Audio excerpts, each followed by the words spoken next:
In this video I'm going to show you how to download a video from TikTok without the watermark.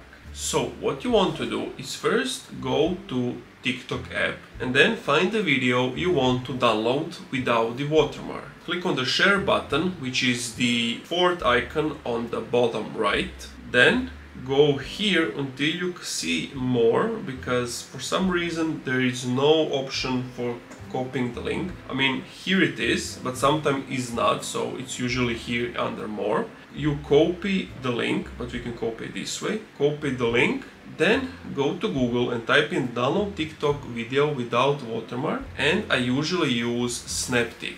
What I do here, you just click paste, click on download, and then click on download once again, download one more time, and if I go to my downloads, if you can see, this video has been downloaded without the watermark. And that's it. Thank you for watching this video. If you enjoyed, leave a like, comment, subscribe.